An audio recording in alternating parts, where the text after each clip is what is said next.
All right, today we're going to read The Wishtree. This is a book written by Catherine Applegate, who's also the author of The One and Only Ivan. I'm going to read 3 chapters from this book because the chapters are a little bit shorter, so enjoy. Okay. To begin with, there's a poem that's written by Mary Carolyn Davies. To be different to trees. The talking oak to the ancients spoke, but any tree will talk to me. What truths I know I garnered so, but those who want to talk and tell, and those who will not listeners be, will never hear a syllable from out the lips of any tree. Chapter 1. It's hard to talk to trees. We're not big on chit-chat. That's not to say we can't do amazing things you'll probably never do. Cradle downy owlets, steady flimsy tree forts, photosynthesize. But talk to people, not so much. And just try to get a tree to tell a good joke. Trees do talk to some folks, the ones we know we can trust. We talk to daredevil squirrels. We talk to hard-working worms. We talk to flashy butterflies and bashful moths. Birds, they're delightful. Frogs, grumpy but good-hearted. Snakes, terrible gossips. But trees, I never met a tree I didn't like. Well, okay, there's that sycamore down at the corner. Yakety yak yak, that one. So do we ever talk to people? Actually talk? Talk most people-y of people skills? Good question. Trees have a rather complicated relationship with people after all. One minute you're hugging us, the next minute you're turning us into tables and tongue depressors. Perhaps you're wondering why the fact that trees talk wasn't covered in science class during those Mother Nature is our friend lessons. Don't blame your teachers.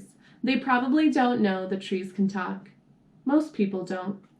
Nonetheless, if you find yourself standing near a particularly friendly-looking tree on a particularly lucky-feeling day, it can't hurt to listen up. Trees can't tell jokes, but we can certainly tell stories. And if all you hear is the whisper of leaves, don't worry, most trees are introverts at heart. Chapter 2. Names read, by the way. Maybe we've met. Oak tree near the elementary school. Big, but not too big. Sweet shade in the summer, fine color in the fall. I am proud to say that I'm a northern red oak, also known as Quercus rubra. Red oaks are one of the most common trees in North America. In my neighborhood alone, hundreds upon hundreds of us are weaving our roots into the soil like knitters on a mission. I have ridged reddish-gray bark, leathery leaves with pointed lobes, stubborn, searching roots, and if I do say so myself, the best fall color on the street. Red doesn't begin to do me justice. Come October, I look like I'm ablaze. It's a miracle the fire department doesn't try to hose me down every autumn. You might be surprised to learn that all red oaks are named red. Likewise, all sugar maples are called sugar, all junipers are called juniper, and all boojum trees are called boojum. That's how it is in the tree world. We don't need names to tell one another apart. Imagine a classroom where every child is named Melvin. Imagine the poor teacher trying to take attendance each morning. It's a good thing trees don't go to school. Of course, there are exceptions to the name rule. Somewhere in Los Angeles, there's a palm tree who insists on being called Karma. But you know how Californians can be. Chapter 3. My friends call me Red, and you can too. But for a long time, people in the neighborhood have called me Wishtree. There's a reason for this, and it goes way back to when I wasn't much more than a tiny seed with higher aspirations. Long story.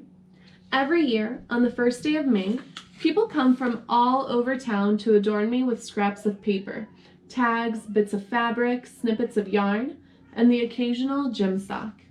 Each offering represents a dream, a desire, a longing. Whether draped, tossed, or tied with a bow, they're all hopes for something better. Wish trees have a long and honorable history, going back centuries. There are many in Ireland where they are usually hawthorns or the occasional ash tree, but you can find wish trees all over the world. For the most part, people are kind when they visit me. They seem to understand that a tight knot might keep me from growing the way I need to grow. So they are gentle with my new leaves and careful with my exposed roots. After people write their hope on a rag or piece of paper, they tie it into one of my branches. Usually, they whisper the wish aloud. It's traditional to wish on the 1st of May, but people stop by throughout the year. My, oh my, the things I have heard. I wish for a flying skateboard. I wish for a world without war. I wish for a week without clouds. I wish for the world's biggest candy bar. I wish for an A on my geography test. I wish Miss Gentorini weren't so grumpy in the morning. I wish my gerbil could talk. I wish my dad could get better. I wish I weren't hungry sometimes. I wish I weren't so lonely. I wish I knew what to wish for. So many wishes, grand ones and goofy ones, selfish and sweet. It's an honor, all the hopes bestowed upon my tired old limbs. Although, by the end of May Day, I look like someone dumped a huge basket of trash on top of me. Thanks for listening. If you liked it, make sure to go out and get Wishtree